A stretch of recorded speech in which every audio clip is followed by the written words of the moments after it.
¿Cómo está Álvaro? ¿Me escucha? Buenos días. Perfectamente, Nelson. Buenos días, muchas gracias. Buenos días Álvaro, gracias por estar con nosotros para hablar un tema importante. Bueno, acá lamentablemente amanecimos con el agua hasta el cuello, pero quien está también con la Sí, cosa, sí, tremenda la lluvia. De hecho, tuvimos hace poquito un bajón eléctrico acá en el estudio, ojalá que no ocurra a mayores. Pero quien está totalmente también con el agua hasta el cuello y sobre un tema importante que lo hemos venido tratando es el presidente de la República. Y hoy analizamos el tema desde la comunicación. Álvaro Viteri, ¿se ha olvidado el gobierno de comunicar? Bienvenido. ¿cómo estás, Nelson? Primero que nada, muchas gracias por la oportunidad de aportar con algún tipo de opinión, de análisis que ojalá le llegue al presidente, porque no sirve que le llegue a los demás, le tiene que llegar a la máxima autoridad del país, quien es al final del día el último y único responsable de todo lo que está pasando en la comunicación y en todos los demás frentes. Ujú. Entonces, yo no sé qué es lo que ha sucedido. Creo que es, lo interesante y trataré de en estos minutos poner sobre la mesa es dónde está la base del problema de comunicación y cómo ese problema de comunicación está derivando en otra serie de frentes. Pero empecemos desde Y, y- entender cómo fue que llegó el presidente y Álvaro, otra a ser cosita, presidente. antes de avanzar, porque la gente puede Por decir, favor. ¿y esto por qué es relevante? Pues es completamente relevante, porque imagínate tú, un gobierno que no comunica es grave, aún si estuviera haciendo bien las cosas, con una mala comunicación. Entonces, ahora sí, Álvaro, avancemos. Por favor. ¿Cómo llegó el presidente? Entonces, muchos gurús se vanagloriaron de que la presidencia se consiguió por los zapatos rojos y el TikTok, ¿no es Ya. cierto?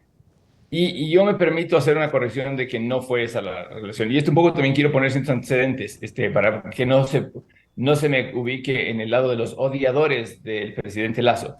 Yo trabajé para el presidente Lazo en la primera campaña junto al candidato a vicepresidente Juan Carlos Solines manejando la campaña de de la Sierra, donde no nos escuchó y sin embargo hay que aceptar que le fue muy bien en Quito. Ya. Después traté de colaborar con Juan Carlos cuando estuvo de precandidato a alcalde, entonces mi relación con el presidente Lazo viene desde hace ya varios años, ¿cierto?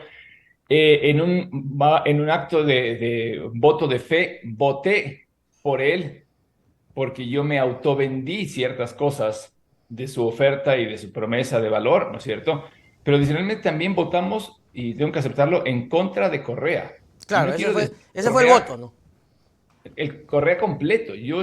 Voté en contra del Correa de los últimos años, el Correa que perdió la excelente conexión que tenía con la gente y que empezó a escucharse solo a sí mismo.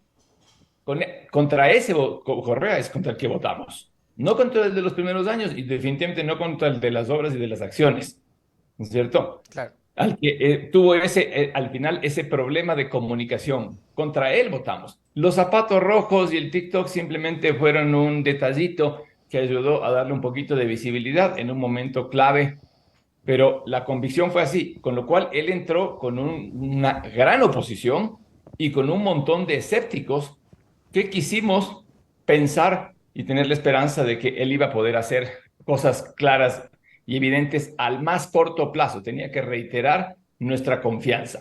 Álvaro, un poquito antes de seguir, porque me parece súper importante este punto, porque deberíamos, como tú dices, entender qué es lo que ha pasado. Entonces, de una u otra manera, no se terminó votando convencido por un personaje, sino se terminó votando para que el otro no llegue o para que el otro no gane.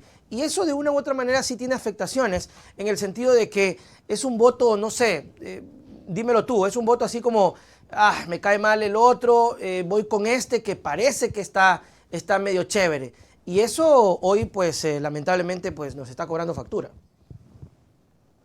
100%, pero adicionalmente es parte de lo que un líder y su equipo tienen que hacer, que es entender con quién es tu mercado. Yo vengo del mundo profesional, tengo 30 años del mundo de la publicidad, y lo primero que tenemos que hacer es entender con quién tenemos que hablar.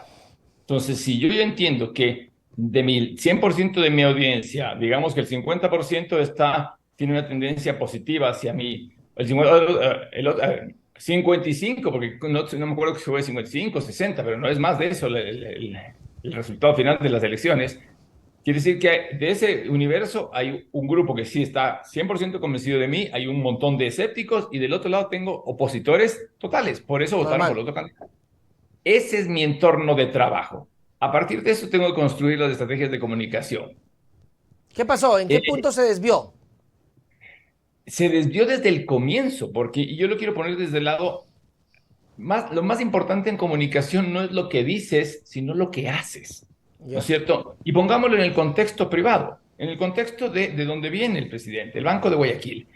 El Banco de Guayaquil acaba de ser elegido una vez más el mejor lugar para trabajar en el Ecuador de todas las empresas y todo el mundo privado. Perfecto, lindísimo, lindísimo sticker, ¿no es cierto? Sí. Pero si por un lado es el lugar donde mejor se trabaja, pero por otro lado dejan las luces prendidas toda la noche, ¿no es cierto? Y no digo que esté sucediendo, es un ejemplo, ¿no es cierto? Hay una contradicción, porque ese nivel de desperdicio de energía, de dinero, de etcétera, etcétera, no es congruente con lo que lo otro dijo. Entonces tiene que haber una coherencia en las cosas que se dicen. Y ahí es donde para empezar el problema empieza, porque además comunicación es todo. Comunicación es lo que le dices a tus ministros, lo que le dices a la gente a nivel del interior del gobierno, lo que le dices al pueblo, todo es comunicación y tiene que ser toda coherente. Entonces, si dices una cosa, haces otra, te contradices, regresas, vas, vienes, entonces el mensaje es totalmente confuso. Ujú. Y es confuso para el ministro que tiene que ejecutar órdenes y una visión del gobierno, es confuso para los que están debajo del ministro y por default es confuso para todos los que estamos abajo. Claro. Entonces hay un gran problema de comunicación que parte desde no tener claro qué es lo que quiero decirle a la gente o qué es lo que debo decirle a la gente.